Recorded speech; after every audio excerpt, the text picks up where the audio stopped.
सन 2002 में Iraq war के दौरान अमेरिकन फोर्सेस के पास एक वेपन था जिसका नाम किसी न्यूज चैनल ने कभी नहीं लिया। वो वेपन कोई बॉम्ब नहीं था, कोई मिसाइल नहीं था, वो वेपन एक आवाज थी। इराकी सोल्जर्स जो बंकर्स में छुपे थे, जो लड़ने के लिए तैयार थे, अचानक उन्होंने अपने जहन के अंदर एक आवाज सुनी। कोई स्पीकर नहीं था, कोई रेडियो नहीं था, सिर्फ अंदर से एक आवाज आई कि अल्लाह कमांड्स यू टू सरेंडर, और वो सरेंडर कर गए।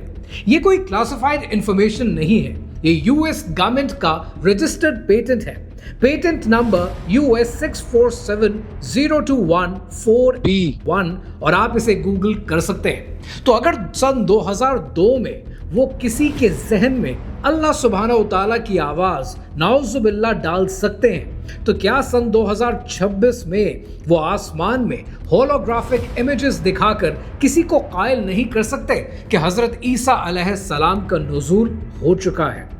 दुनिया में इस वक्त 5 अरब से ज्यादा लोग ऐसे हैं जो एक डिवाइन इवेंट का इंतजार कर रहे हैं। मुसलमान, क्रिश्चियंस इस वक्त वेट कर रहे हैं उस डिवाइन मोमेंट का, उस वापसी का, एक मसीहा का, एक ऐसा मसीहा जो आकर इस दुनिया को राह रास्त पर रखे। और सिर्फ ये मुसलमान और क्रिश्चियंस ही इंतजार नहीं कर रहे। ये जो टेक्नोलॉजी आज दुनिया में मौजूद है और जिन सेटनिस्ट के हाथ में ये टेक्नोलॉजी है, वो इस इंतजार को जानते हैं और वो इस इंतजार को प्लान कर रहे हैं और इस इंतजार को हमारे खिलाफ इस्तेमाल करना चाहते हैं। इस प्लान का नाम है प्रोजेक्ट ब्लू बीम। लेकिन आज मैं आपको सिर्फ प्रोजेक्ट ब्लू बीम नहीं बता रहा, मैं आपको बता रहा हूं कि वो क्या चीज है जो प्रोजेक्ट ब्लू बीम है और प्रोजेक्ट ब्लू बीम को इंप्लीमेंट करने को पॉसिबल बनाती है। और वो कहानी आज से 2000 साल पहले शुरू हुई। कहानी क्या है, आइए समझते हैं।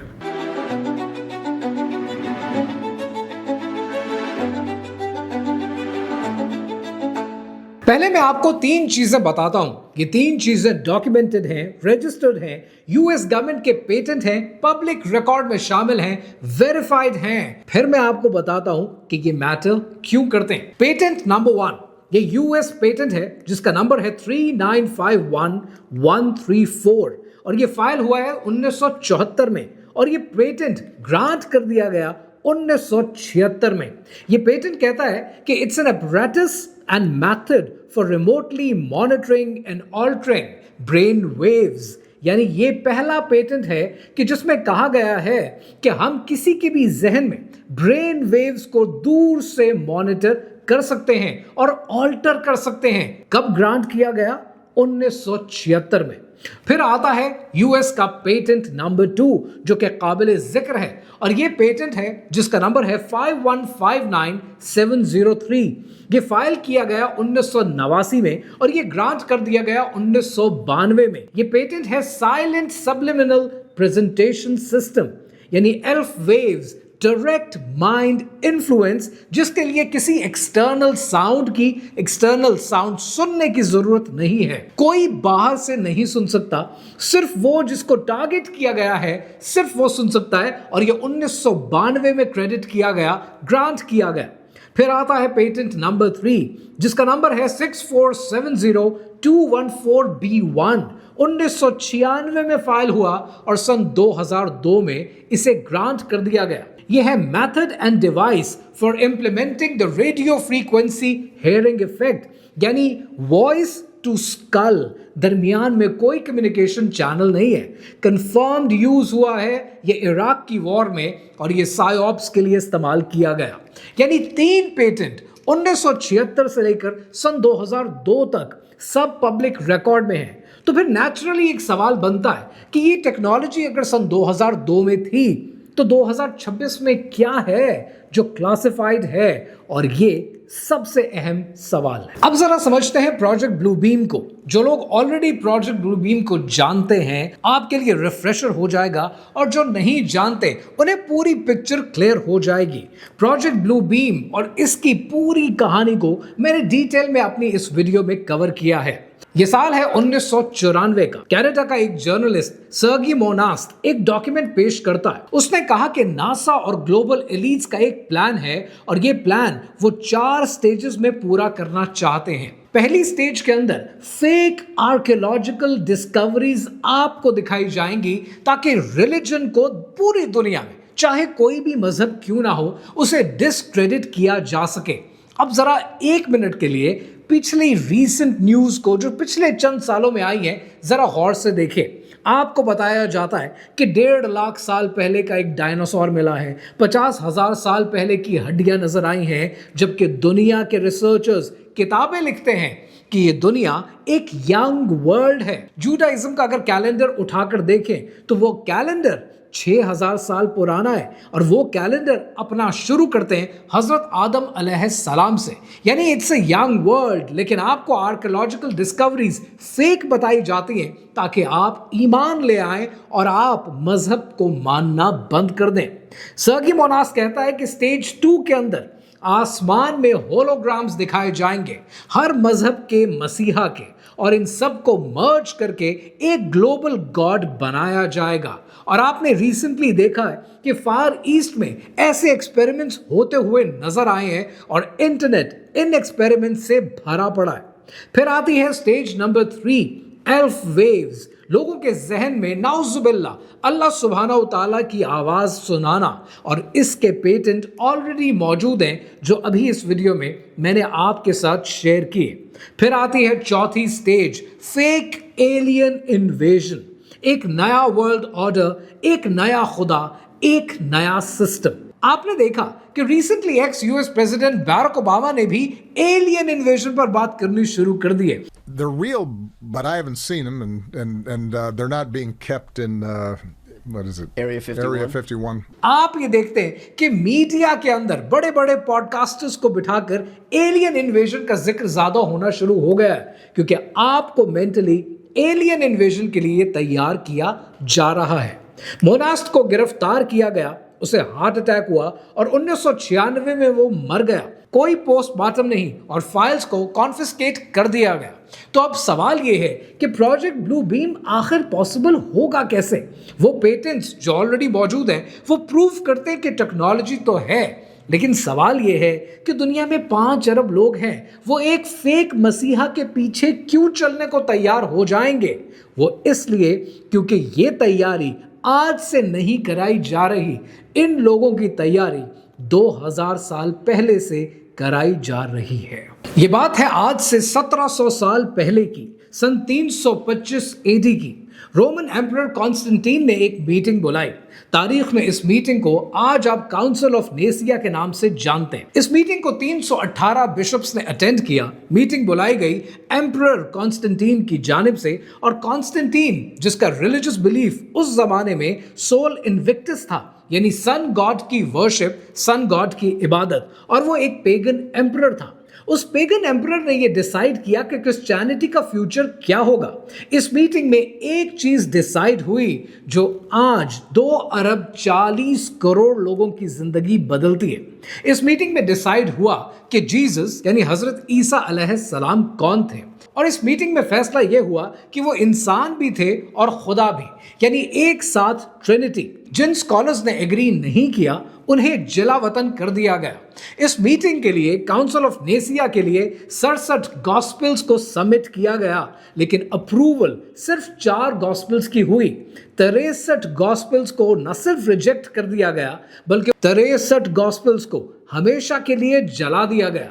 کسی نے ووٹ نہیں دیا، کانسٹنٹین نے ڈیسائیڈ کر دیا، اور پھر سن 1947 میں قمران کے ریگستان میں ایک بدو گڈریے کو کچھ غاروں کے اندر کچھ مرتبان ملے، اور ان مرتبانوں کے اندر 2000 سال پرانے سکرولز برآمد ہوئے، اور ان سکرولز کو آج آپ ڈیڈ سی سکرولز کے نام سے جانتے ہیں۔ میں نے اپنی اس ویڈیو میں ڈیڈ سی سکرولز کا تفصیل سے ذکر کیا ہے اور آپ تک اوتھینٹک انفارمیشن پہنچائی ہے۔ ڈیڈ سی سکرولز ڈسکور ہوتے ہیں 1947 میں، لیکن ویٹیکن انہیں ریسٹرکٹ کر دیتا ہے پبلک ایکسس کے لیے سن 1991 تک، یعنی 40 سال۔ ان سکرولز میں لکھا کیا تھا؟ ان سکرولز میں حضرت عیسیٰ علیہ السلام کو ایکسکلوسیولی एक प्रॉफिट डिस्क्राइब किया गया है, कोई डिविनिटी नहीं, कोई ट्रिनिटी नहीं। और ये मल्टीपल एकेडमिक ट्रांसलेशन से कंफर्म होता है कि पोस्ट 1991 एक्सेस अवेलेबल था, इससे पहले ये एक्सेस नहीं दिया गया। इवन अगर आप स्कॉलर्स को पढ़ें, जॉन एलेग्रो और गैसा वर्मिस ने भी कंफर्म किया है कि प्री 1991 ये डॉक्यूमेंट्स पब्लिक एक्सेस के लिए नहीं थे, 40 साल तक छुपाया गया। क्यों? क्योंकि वो टेक्स्ट वही बात कंफर्म करते हैं जो इस्लाम 1400 साल से कह रहा है कि हज़रत ईसा अलैहिस्सलाम एक नबी है, बंदा खुदा हैं और वो वापस आएंगे। लेकिन यहाँ मैं क्रिश्चियनिटी पर बात नहीं कर रहा, मैं बात कर रहा हूँ उस इंस्टीट्यूशन की जिसने ये फैसला किया कि एक एम्परर को अपनी किताब का एडिटर बना दिया जाए। ये कहानी फेथ की कहानी नहीं है, ये कहानी ईमान की कहानी नहीं है, ये कहानी सियासत की कहानी है। अब जरा इस सब को कनेक्ट करते हैं। प्रोजेक्ट ब्लू बीम का स्टेज 2 क्या है? आसमान के अंदर रोशनी, डिवाइन फिगर हजरत ईसा अलैहिस्सलाम की जो आसमान से उतरते हैं, वो आसमान से आते हैं, रोशनी होती है, डिवाइन लाइट होती है, विंग्स होते हैं, एंजल्स होते हैं। ये वर्जन होलोग्राम से परफेक्टली रेप्लिकेट किया जा सकता है। ये कोइंसिडेंस नहीं है, उन्होंने वो वर्जन अडॉप्ट किया है, वो वर्जन चूज किया है जो उनका टेक्नोलॉजी बेस सपोर्ट करता है। 2000 साल पहले उन्होंने एक ऑडियंस को तैयार किया है और 2026 में शायद ये शो वो प्रेजेंट करने वाले हैं। आज जरा होलोग्राफिक मार्केट को देखें। होलोग्राफिक एआई मार्केट सन 2025 में $10 बिलियन क्रॉस कर चुकी है। Laser based mid air projection को स्क्रीन की जरूरत नहीं होती है और ये बात peer reviewed optical journals already confirm कर चुके हैं। और अगर आप 2025 की डीप स्ट्राइक सिक्योरिटी रिपोर्ट पढ़ें तो वो कहती है कि डीप फेक 2023 में सिर्फ 5 लाख थे, 2025 के आखिर तक 80 लाख डीप फेक्स मार्केट में सर्कुलेट कर रहे हैं, यानी 900% ग्रोथ रेट। और वॉइस क्लोनिंग के बारे में खुद फॉर्च्यून ने दिसंबर 2025 में लिखा है कि 2026 में indistinguishable threshold already voice cloning cross कर चुकी है। आसमान में फिगर ड्रोन्स और लेजर के जरिए, उन फिगर्स की आवाज एल्फ वेव्स के जरिए सीधा आपके दिमाग में, एआई जनरेटेड वीडियो क्लिप से सोशल मीडिया पे कॉन्फर्मेशन, और ऑडियंस, वो ऑडियंस जिसे 2000 साल से तैयार किया जा रहा है। लेकिन यहां पर एक इंपॉर्टेंट एलिमेंट है, एक बड़ी इंपॉर्टेंट बात है, और वो ये कि दुनिया के जितने भी ये सेटनिस्ट हैं, प्रोजेक्ट ब्लू बीम के हवारी हैं, इनके प्लान में एक एलिमेंट है जो बिल्कुल फिट नहीं होता है, वो इनकी कहानी का हिस्सा ही नहीं बन पाता, और वो है कुरान मजीद। उन्होंने इंजील को एडिट किया, उन्होंने गॉस्पेल के 63 वॉल्यूम जला दिए, उन्होंने डेड सी स्क्रॉल 40 साल तक छुपा दिए, लेकिन कुरान मजीद को वो नहीं रोक पाए। और ये सिर्फ ईमान की बात नहीं है, ये एक वेरीफाइबल मैथमेटिकल फैक्ट है।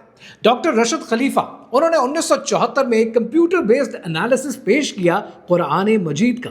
उन्होंने कहा कि बिस्मिल्लाह में 19 हरूफ हैं और 19 को जब ज़रब देते हैं 6 के साथ तो वो बनता है 114, और कुरान मजीद में सूरतें 114 हैं। पहला रिवील्ड वर्ड इक़रा है जो कि कुरान मजीद में 19 बार आता है, और कुरान मजीद में जितने अल्फाज हैं, कुरान हकीम के इन अल्फाज को 19 पे डिवाइड किया जा सकता है। ये कोड इतना लेयर्ड है कि अगर आप एक हर्फ भी चेंज करने की कोशिश करें, नाउज़ुबिल्लाह, तो पूरी मैथमेटिकल इक्वेशन, पूरा मैथमेटिकल सिस्टम वो कोलैप्स कर जाता है। और कोई इंसान 7वीं सदी ईस्वी में ये डिज़ाइन करने की सलाहियत नहीं रखता था। कोई कंप्यूटर के बगैर इस सब को मेंटेन नहीं कर सकता था। इसीलिए प्रोजेक्ट ब्लू बीम के जरिए इस्लाम में मौजूद मसीहा के कॉन्सेप्ट को बदला नहीं जा सकता, क्योंकि इस्लाम हजरत ईसा अलैहिस्सलाम की वापसी के बारे में बिल्कुल क्लियर है, बहुत स्पेसिफिक है, जिस इवेंट को मैन्युफैक्चर्ड इवेंट नहीं किया जा सकता। फजर के वक्त दमिश्क के मशरकी जानिब, और ये बात है सही मुस्लिम 2937 ए की। कोई ड्रोन शो ये रेप्लिकेट नहीं कर सकता, कोई एल्फ वेव ये कॉन्टेक्स्ट क्रिएट नहीं कर सकती। मैं इस वीडियो में आपको डर के साथ छोड़कर नहीं जा रहा, اینڈ آنیسٹلی تھوڑا ڈر فیل کرنا چاہیے، کیونکہ یہ پلان ریئل ہے، ٹیکنالوجی ریئل ہے، ہسٹری ریئل ہے، اور وہ آڈینس جو 2000 سال سے تیار کی جا رہی ہے وہ بھی ریئل ہے۔ لیکن یہاں ایک اور چیز ہے، سیٹنسٹ جس چیز سے سب سے زیادہ ڈرتے ہیں وہ یہ نہیں ہے کہ پروجیکٹ بلو بیم امپلیمنٹ ہو پائے گا یا نہیں، وہ ڈرتے اس چیز سے ہیں کہ پروجیکٹ بلو بیم جیسا پروجیکٹ آپ کی نگاہوں کے سامنے آئے اور آپ پہلے سے سمجھ جائیں۔ یعنی ایک انفارمڈ مسلم ایک ایسا انسان ہوتا ہے جو قرآن جانتا ہے، جو نشانیاں جانتا ہے، جو کانٹیکسٹ جانتا ہے، وہ بے وقوف نہیں بنتا ہے۔ اور اسی لیے اس ویڈیو کا جواب ڈر نہیں ہے، اس ویڈیو کا جواب یہ ہے کہ آج کی رات سورہ کہف کی پہلی 10 آیات کو پڑھیں، انہیں یاد رکھیں، کیونکہ رسول اللہ صلی اللہ علیہ وآلہ وسلم کی تاکید ہے اسپیسیفکلی دجال کے فتنے سے بچنے کے لیے، جو 1400 سال پہلے فرما دیا گیا ہے، اور آج بھی جواب وہی ہے۔ ضروری یہ ہے کہ آج ہمارے نوجوانوں کو یہ باتیں نہیں پتہ، انہیں یہ باتیں ان کے اسکول نے، ان کے کالج نے، ان کی یونیورسٹیز نے نہیں بتائی ہیں، یہ باتیں دوستوں کے سرکل میں شیئر نہیں ہوتی ہیں، یہ باتیں آپ کے خاندانوں میں شیئر نہیں ہوتی ہیں۔ ان ڈسکشنز کو کامن بنانا ہے، ان ڈسکشنز کو پھیلانا ہے، تاکہ نہ صرف آنے والی نسل کی تیاری مکمل ہو، انہیں کانٹیکسٹ اور انہیں کانسیپٹ کلیئر ہو، بس ضروری یہ ہے انہیں یہ حوصلہ ملے، انہیں یہ پتہ ہو کہ آنے والے دنوں میں ان کے ساتھ اچھا ہونے والا ہے۔ نکل کے صحرا سے جس نے روما کی سلطنت کو الٹ دیا تھا، نکل کے صحرا سے جس نے روما کی سلطنت کو الٹ دیا تھا، سنا ہے یہ قدسیوں سے میں نے، وہ شیر پھر ہوشیار ہوگا۔